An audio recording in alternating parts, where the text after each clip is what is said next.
101 Strategies to Support an Impulsive Body. Working with impulsivity requires critical analysis, a flexible approach, and quick thinking to make adjustments in real time.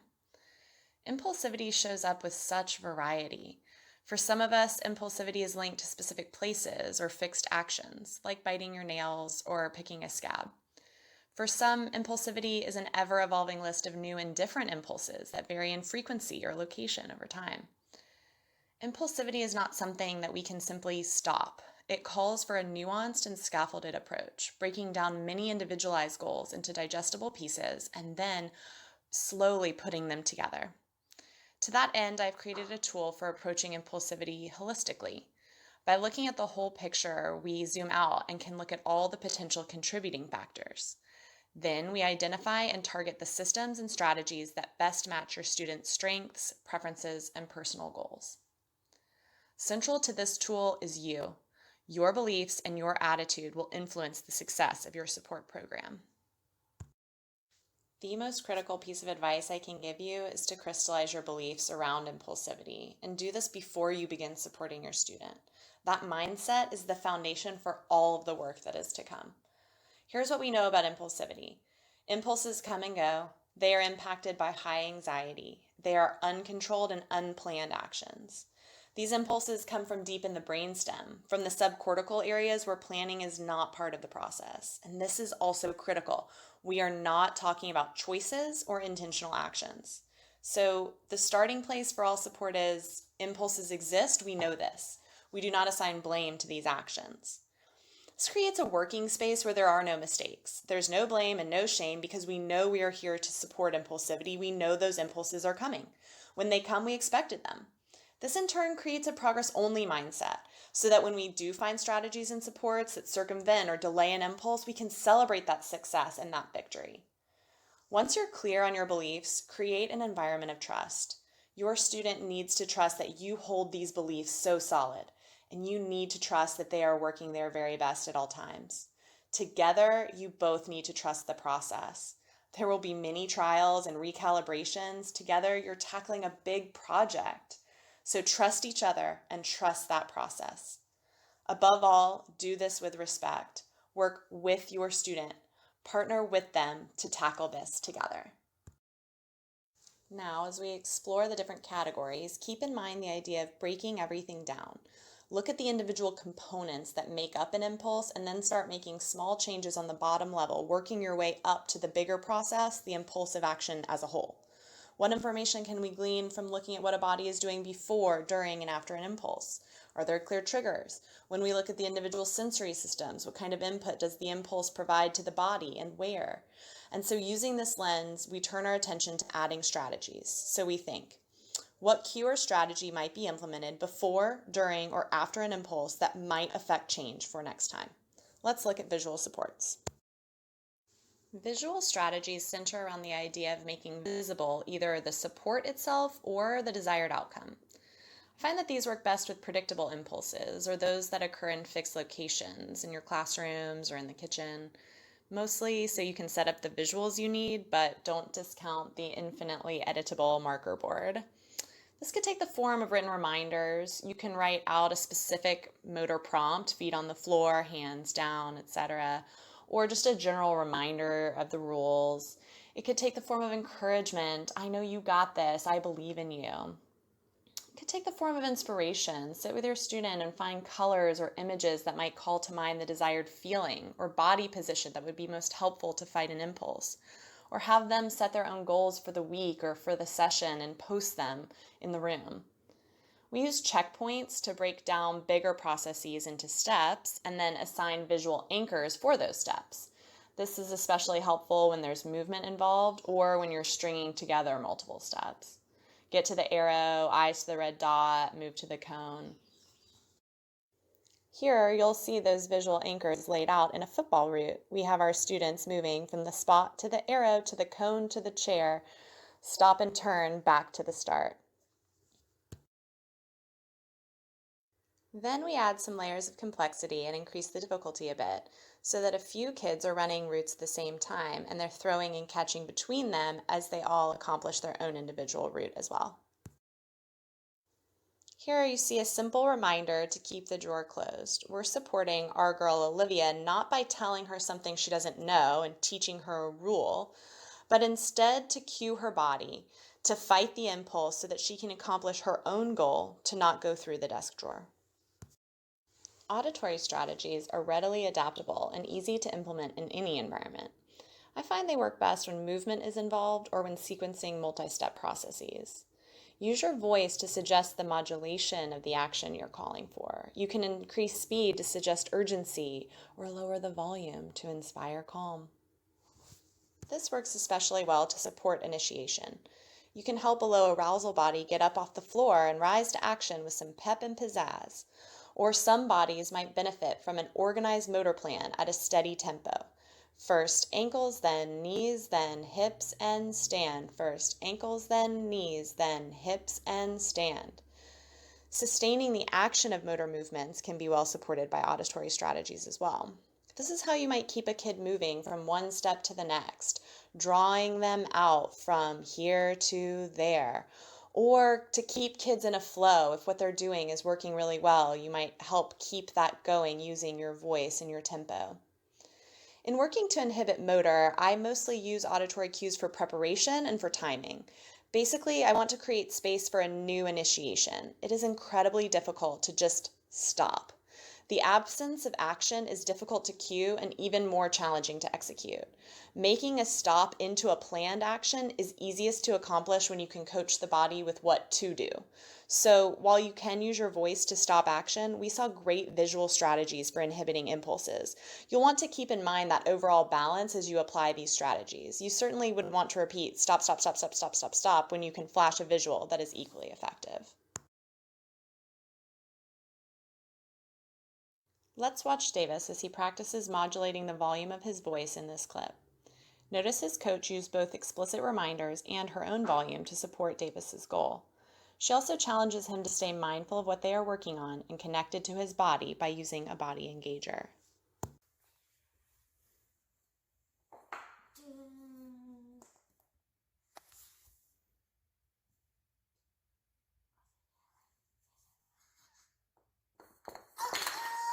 Remember, we're whispering. Whisper.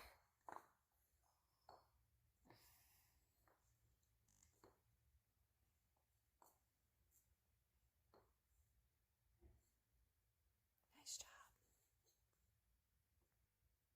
This is serious Amy and the sheep. We're whispering. And then the queen and Davis, whisper. Remember, do it the same time. The same time. Oh. You can do it.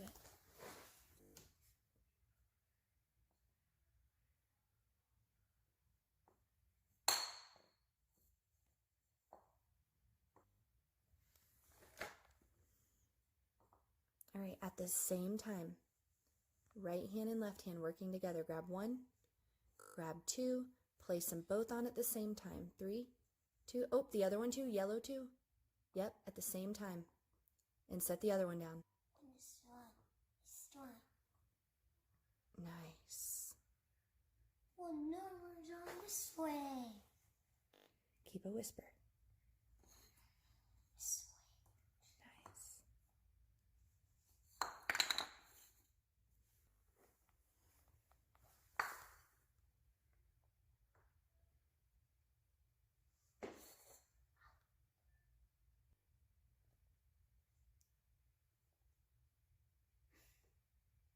All right, the next two got to go on at the same time.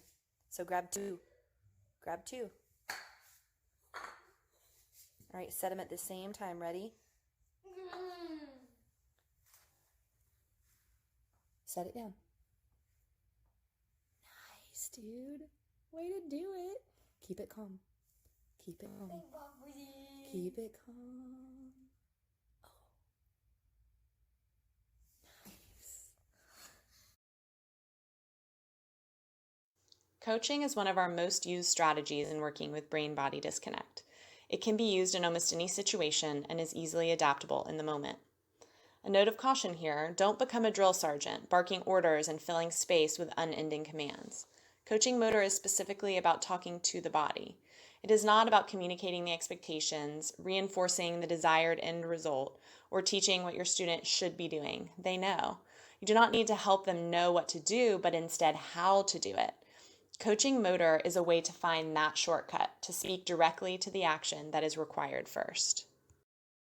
Coaching involves both finding concrete strategies and harnessing the inspiration of progress in the bigger picture perspective. For me, it feels better to talk about why it matters so that it doesn't become about my project, my demands in the moment, but instead the context of our greater goal. You can be conversational, you can be relaxed and natural and fun as you encourage your student to move forward. When coaching motor, I have a few tricks to make sure you don't become that drill sergeant. First of all, you really want to think about breaking down the steps. You're not going to say 17 things at once. It's one step at a time, and you link those bits one to the next to the next. The first word when you coach motor should always be a body part or an action. Not the student's name, not the end goal, but elbow up, extend your arm, open your fingers. Either way, you want to talk to the body. Use specific language and vary your prompts. Don't say the same thing over and over. You never know what magic word might unlock movement for our students, so keep trying. As long as you're not fixated on the product, but instead break down the steps, you'll get there together. In this clip, Shaunik and I worked together to support a transition from school to playground. We set an explicit goal to make it from the door to the gate without stopping, running forward, turning back, or picking anything up from the ground. So this is a big project, a multi-layer goal that we tackled in stages over the course of about 8 months. This video represents our progress at about the 6-month point. Here I am combining visual and auditory strategies along with coaching. So now you can start to see how you can implement these strategies in conjunction with one another. I have my hand up to visually cue his body forward and up. I use my voice to keep a beat and encourage him to hold control. Notice how I talk to his body directly, telling it to stay up. Let's take a look. All right. Sean, think about your goal right now, to hold your body up and walk with control to the gate. 2 goals. Body up, with control. Body up, walk with control. Body up. Walk with control, body up, hold here, body up, walk with control, body up, walk with control, body up, all the way there, keep holding. Think about your goal. Body up, walk with control, body up, walk with control, body up, keep moving towards your goal. Eyes up, look where you're headed, look where you're headed, look where you're headed. Nice, and controlled. Nice and controlled. Beautiful, Sean. Nice work, kiddo. Finish it strong. Get right to the gate. Keep moving. Finish here. Good work, Callie.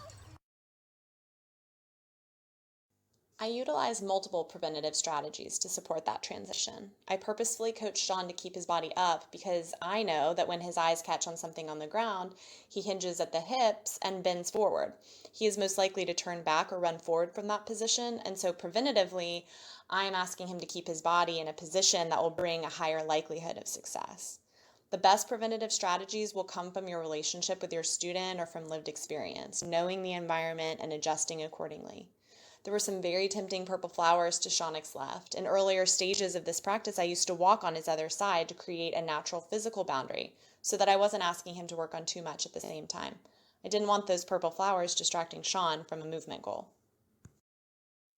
Preventative support is all about knowing what you're working on, which piece of the goal is active, and then creating ideal working conditions for that piece. Frequently, impulses have many parts that you'll have to work on individually, or it could be that there are a multitude of distractions and temptations that could trigger other impulses. We can't work on everything at the same time, so being preventative is really about being strategic with our resources. You may choose to make explicit goals and reference the impulse and its corresponding strategies directly, or you may choose to provide distractions and redirections to avoid triggers. You may choose to add tools or remove distractions to support a more successful work environment. Either way, this comes down to knowing the student and the environment well so that you can target a workable goal. Next up is practice. This is my favorite category because it allows for so much individualization and flexibility. You can create a practice curriculum that develops the specific skills needed to reroute an impulse. Keep in mind everything we've learned up to this point. Design your practice around multiple types of input that might affect output. Be clear on what you are working on, one thing at a time. Make sure that everyone has resources and tools to work on that thing. So again, break it down. One specific goal. And then incorporate what you know about your student. Make it fun and make it purposeful. No one wants to drill pointlessly, so let your student plan and design with you. Let's watch Keegan in one of his practice sessions. He was preparing to transition from a single classroom school setting to a multi-classroom setting where the expectation would be to change classes independently. His body did not always arrive at the intended destination from where he set out, and so we created intentional practice for him to move, at first between 2 points and then between 3 points, increasing the distance as we went. And as you'll see here in this video, we started intensifying the challenge so that he is making turns and carrying and delivering books, adding these layers so that it matched more closely to the real world setting.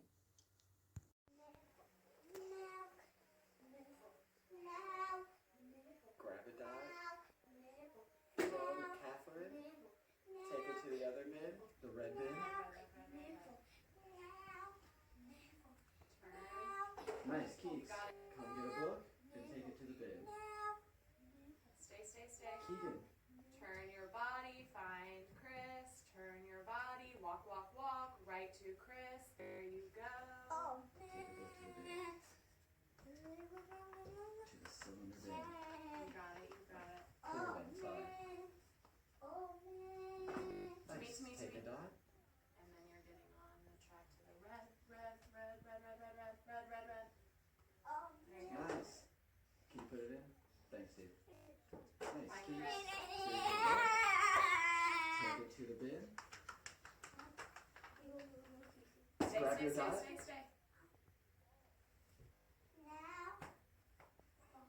And take it to the other bin. Come grab your...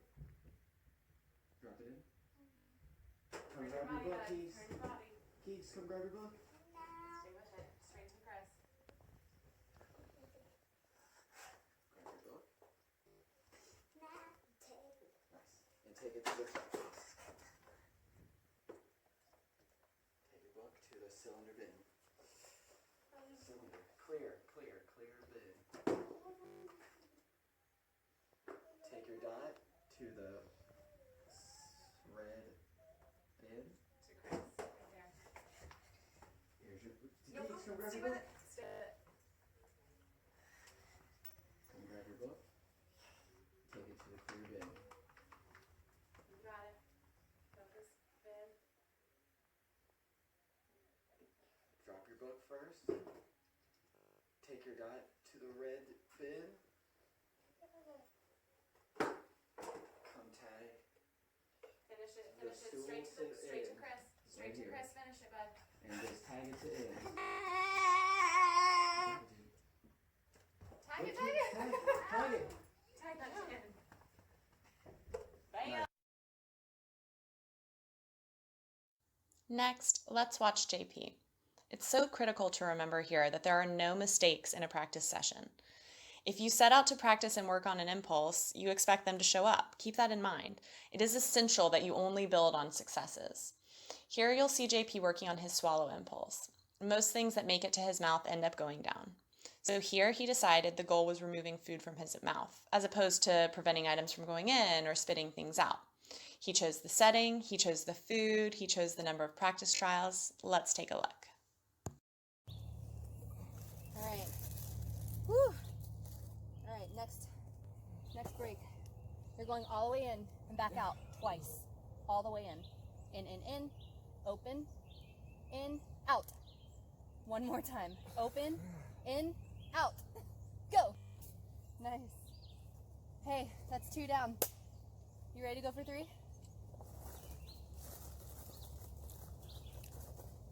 All right, remember, think about it.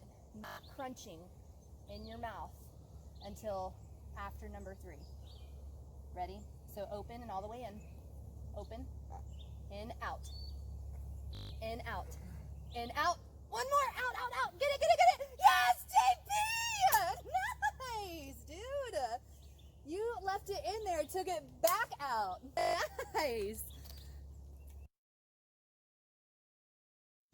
sensory strategies can be helpful live during moments of impulsivity. They can also be helpful ahead in preparation for a coming practice session or a predictable impulse. Ideally, anytime you are working on something so especially difficult as controlling the uncontrollable, we would want to reduce demands on the body. An organized and regulated body has a much higher chance of success, so work ahead. Think about how to be best set up for success. In much the same way that I want you to consider all the contributing components to a support program, I want you to think about all the angles of the sensory system. There are myriad ways that the senses could provide input to divert or avoid an impulse. Think about the eyes, the ears. Think about what could be smelled or tasted or touched. Think about where someone is or what body position they are in. Our last category is time. Go into this knowing it is going to be a process. Don't let speed be the marker of your success. Don't get stuck thinking about the result, even if there is a pesky impulse that you want to get rid of right away. The end of one specific impulse in the short term may just make space for another to arise anyway. So focus on the long-term skill of pivoting an impulsive action into something purposeful and controllable. That is something that can be repeated. That is a lifelong skill that can be applied to all manner of impulses. Let this be process-oriented. When you become product-oriented, you will invite failure when things inevitably don't go as planned. We know these impulses are going to come and come back. So get invested in the process of rerouting the impulses over time. Get into the very many celebrations you will have if you stay success-oriented. To that end, make sure to incorporate realistic expectations into the design, as you'll see here with the end of Davis's game. Intentionally, the game builds space for him to have both focused work time as well as loose time for him to just be him. We want to honor the high intensity that focused work time requires. So we always balance the demands of the game with the available resources of our students. We don't ask them to do everything together for as long as they can hold on. Instead, we think, you be you, then focus your attention, and then you be you again. Pick number 1 and 2 up at the same time. Yep, perfect. I love the way you repositioned yourself. You gotta look at what you're doing on both ends. Lift that left hand up. There you go. Nice. Oh, it's all done!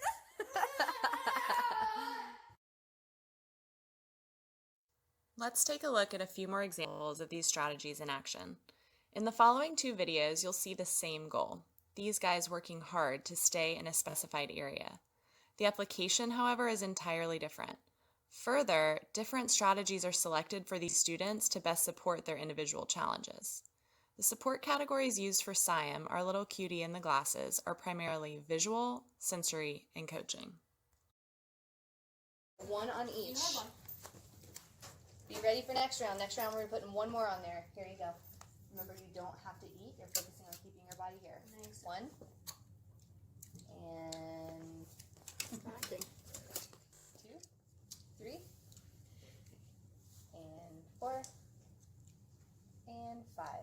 Beautiful, Sai. Good job. Right in the middle there. Remember your goal. It's just keeping your body on the mat. Perfect. Keep So body. bring that knee down to the mat. Bring this leg back around. Ready? Hold on, Sai. You got this, man. 2 more coming after you, though. Your job still just to hold your body on that mat. You can do it. So walk right back down. All the way. I can do this. I can get my body to that mat. Alright, are you ready? You have 2 more to go. And then to the All the way down. mountain. 2 on the plate. Controlled. Right back to the mat. On that target. Nice Right job. on Way that to come target. back. Get it. Nice. Last 1 in. Find your next one that doesn't have one. Yes. Look. Place it on. Nice. You can place another if you want. On the target. Cool. You're good, dude. You got them all. Your body Now your staying project here. starts, Sai. Your project starts with staying here. Let's do 2 more. You're keeping Ready? your body on the mat. You're doing awesome, bud. Your body's still here on the mat with us. When you can, and when you're ready, sit Am up. I look beautiful? Looks beautiful. Knee here. For the mouth. You can eat that one. Nice job. You're doing it. Ready? Your 2 knee targets. 1 and 2 and. Nice. Hey, you did it. You may be up and run around. Way to go, man. Nice, Sai. Siam's challenge was to get grounded and stay in a fixed place. This is inhibition of motor, and correspondingly, the primary support categories used with Siam were visual, sensory, and coaching. While we saw Siam trying to stay seated, we will see Sean trying to manage excessive movement. His challenge is to stay close enough to the backpack to complete his end-of-day routine. He will be supported to sustain, to hold control of his body in a space. Shawnee will have a secondary goal to keep hold of his personal items, the water bottle and his shoe. This is more sustaining. Imagine creating a bubble around him, and we have encouraged Sean to sustain that bubble, keeping himself inside it, moving with control. As such, the primary support categories used for Sean's sustaining movement are auditory, coaching, and preventative.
Nice work.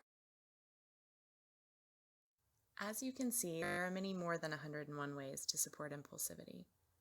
For every different student and every impulse, this tool could be populated with unique and novel ideas. Once you begin to look deeply into actions, breaking them down into their component parts, and once you organize the various strategies into each of these categories, tailoring it to your individual student, you can create your own rich and inspiring support program. I would love to workshop that with you. Look us up on my website or email me personally to set up a consult. We will use the same tool to create an impulse profile and brainstorm personalized supports. It would be my pleasure to work with you. Thank you.